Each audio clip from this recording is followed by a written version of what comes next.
आज हम बात करते हैं कि किसी भी लाइफ प्रॉब्लम को इंस्टेंटली कैसे सॉल्व किया जाए। कोई सी भी आपकी लाइफ में प्रॉब्लम है, आप एग्जामिनेशन यूपीएससी की एग्जामिनेशन की प्रिपरेशन कर रहे हैं, एसएससी की प्रिपरेशन कर रहे हैं और आपको उसमें फेलियर का सामना करना पड़ता है और जो है वो आप उसको लेकर बहुत ज़्यादा परेशान हो जाते हैं। एक प्रॉब्लम क्रिएट हो गई आपकी लाइफ में, तो उस मोमेंट अपने आप को जो है वो कैसे रैशनल रखे, सेन रखे, उस मोमेंट अपने आप को कैसे स्थिर रखे। यू नो लाइफ में आज के टाइम पर लोगों के ब्रेकअप्स हो रहे हैं, डिवोर्स हो रहे हैं, रिलेशनशिप में बहुत ज़्यादा स्ट्रेस है, लोग इसको लेकर सुसाइड कर लेते हैं। आपको जो है वो किसी पर्टिकुलर इलनेस आपके अंदर आ गई है, ट्यूबरक्लोसिस आ गई है या फिर कैंसर आ गया है, उसको लेकर आपकी लाइफ में एक बहुत बड़ी प्रॉब्लम चैलेंज आपको लग रहा है, कैसे इसको फेस करें हम। और किसी आपके फेवरेट पर्सन की या फिर आपके किसी नज़दीकी पर्सन की, क्लोज पर्सन की डेथ हो गई है, आपके किसी के बच्चे की डेथ हो गई है, किसी के पेरेंट्स में या फिर किसी के फादर की डेथ हो गई है, किसी की मदर की डेथ हो गई है, तो इस दौरान हम उसको कैसे उसको लेकर हम कैसे इंसाइट लें, कैसे समझें उस चीज़ को और उसको कैसे सॉल्व करें, इंस्टेंटली सॉल्व करें यहाँ पर। अब सफरिंग बहुत तरह की है, बहुत टाइप की सफरिंग है। सबसे पहली चीज़ हमें ये करना है कि कोई भी सफरिंग है लाइफ में, कैसी भी सफरिंग है लाइफ में, उस सफरिंग को लेकर सबसे पहले हमें उससे रिलेटेड जो हमारे अंदर अभी, जैसे मान लीजिए किसी को कैंसर है, उसको पता लगा है, वो डायग्नोज हुआ है कि उसको कैंसर है, या उसको पता लग गया है कि मेरे जो है वो अभी अभी मेरे फादर की डेथ हो गई है। उस दौरान उसकी एक कॉन्शियसनेस बनती है, वो बहुत ज़्यादा एंग्सियस हो जाता है पर्सन। उस दौरान उसको जो है वो बहुत ज़्यादा एनालिसिस करने लगता है, ओवर थिंक करने लगता है, वो एकदम हिल जाता है, डिस्टर्ब हो जाता है उस दौरान वो। और उस दौरान उसके अंदर अलग अलग सी फीलिंग्स आने लगती है, उसके अंदर पास्ट की चीज़ें आने लगती है, फ्यूचर की बहुत सारी एक्सपेक्टेशन, मतलब एक अलग लेवल की कॉन्शियसनेस बन जाती है। तो उस दौरान आपको, उस मोमेंट में आपको थोड़ी देर जस्ट बैठ के 4 मिनट या 5 मिनट आंख बंद करके उस कॉन्शियसनेस को जरा ध्यान से देखना है, ऑब्जर्व करना है उस कॉन्शियसनेस को। जो कॉन्शियसनेस आपकी बनेगी उस मोमेंट में, उस दौरान जो कॉन्शियसनेस आपकी बनेगी, तो जैसे ही आप उस कॉन्शियसनेस को थोड़ी देर के लिए, वो जो कॉन्शियसनेस आपकी बनी है ऐसी, उसको जरा आप जरा ध्यान से देखेंगे, बिना किसी इन्फ्लुएंस के, बिना किसी इन्वायरमेंटल फैक्टर के, बिना उससे रिलेट करे, बिना उसको एनालाइज करे, सोचे, उसको समझे, जस्ट एज इट इज आपके सामने वो कॉन्शियसनेस बन गई है, उस वो एग्रीगेट इकट्ठा हो गया है सफरिंग का। उसको जस्ट आप sit down and 4 to 5 minutes के लिए, जस्ट 4 से 5 मिनट के लिए कुछ नहीं होगा, आप उस कॉन्शियसनेस को जरा देख रहे हैं, आप रिएक्ट नहीं कर रहे हैं उसको लेकर, आप उसको लेकर कुछ नहीं कह रहे, कुछ नहीं बोल रहे हैं, आप किसी एस्केपिज्म पर नहीं जा रहे हैं, आप कुछ प्रे भी नहीं कर रहे हैं, आप कुछ कह भी नहीं रहे हैं, कुछ बोल भी नहीं रहे हैं, कुछ सोच भी नहीं रहे उससे रिलेटेड, क्योंकि वो सब कुछ एस्केपिज्म होगा। जो प्रेजेंट में कॉन्शियसनेस बनी है, जो प्रेजेंट में जो है, जो एक्चुअल में एक्चुअलिटी हो रही है, उसको लेकर जस्ट उसके साथ रहो थोड़ी देर। हिम्मत चाहिए इसके लिए, बहुत ज्यादा हिम्मत चाहिए, उसको फेस करो उस एक्चुअलिटी को। उस एक्चुअलिटी को जब आप फेस करोगे, जो वट इज, जो एक्चुअल में हुआ है, उसको जब आप फेस करोगे, तो उस दौरान जो है वो एक इंसाइट आएगी, एक इंसाइट। अब पता नहीं वो इंसाइट कहाँ से आएगी, कैसे आएगी। एक्चुअल में आपने क्या किया है कि आप, प्रॉब्लम अलग जगह है और आप अलग जगह देख रहे हो न्यूट्रल होकर।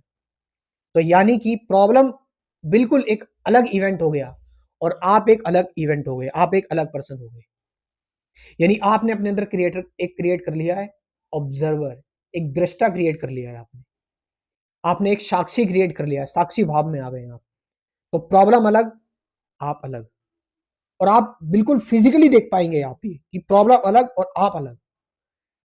साइकोलॉजिकली कॉन्शियसनेस में तो आप और आपकी प्रॉब्लम एक ही है, लेकिन जब आप इनसाइट लेते हो, फिजिकली आप देख पाते हो कि प्रॉब्लम अलग है और मैं अलग हूं। उस दौरान उस प्रॉब्लम को जियो, उस प्रोसेस में जो इमोशंस आ रहे हैं, जो भी चीजें आपके अंदर आ रही है, उसको उसको एकदम चबा जाओ, उस प्रॉब्लम को एकदम, उसको होल्ड करो। ऐसा लगेगा कि आपको, मतलब वर्ड्स भी नहीं दे सकते, एक अलग तरह का ये, उस प्रॉब्लम में आपको ऐसा एडवेंचर लगेगा और आपको ऐसा लगेगा कि मैं एक प्लेयर हूं और इस प्लेयर के साथ ये प्रॉब्लम हो रही है और मुझे ये राउंड पार करने हैं। आपको ऐसा लगेगा जब आप ऑब्जर्वर क्रिएट करते हो।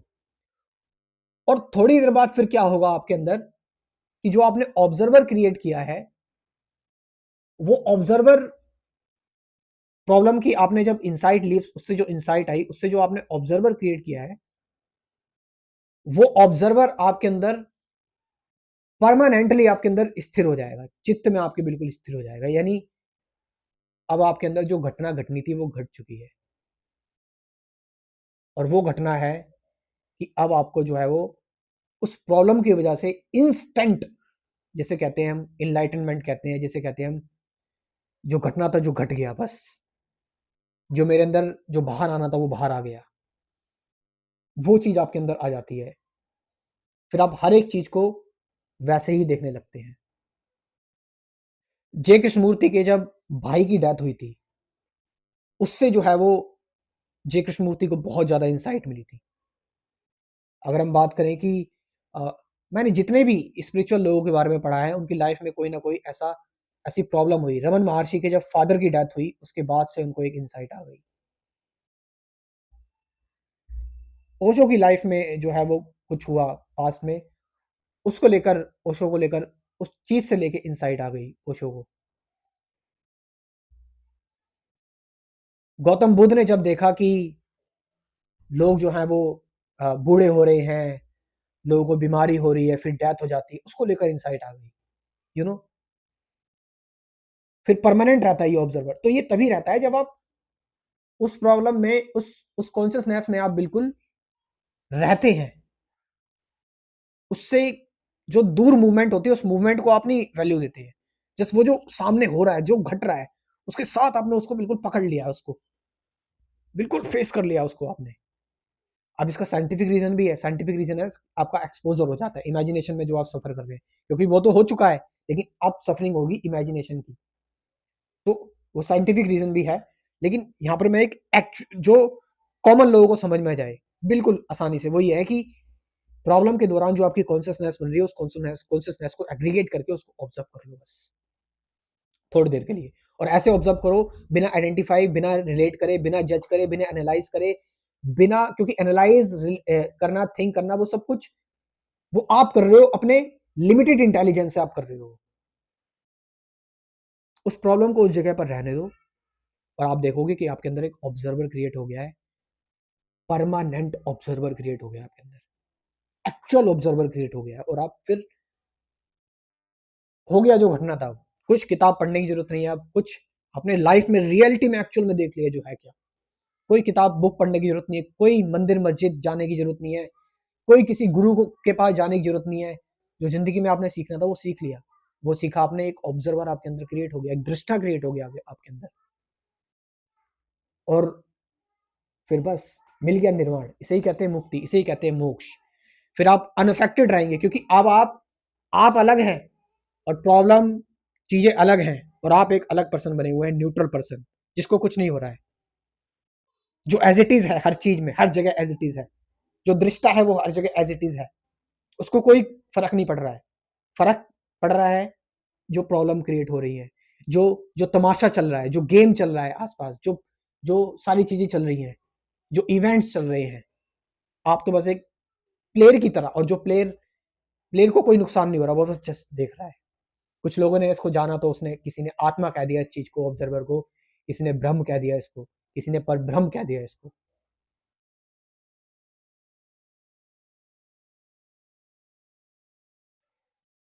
सो आप ये करके देखिए, थोड़ा सा प्रैक्टिकल, आपको बहुत जबरदस्त इंसाइट मिलेगी। Thank you very much.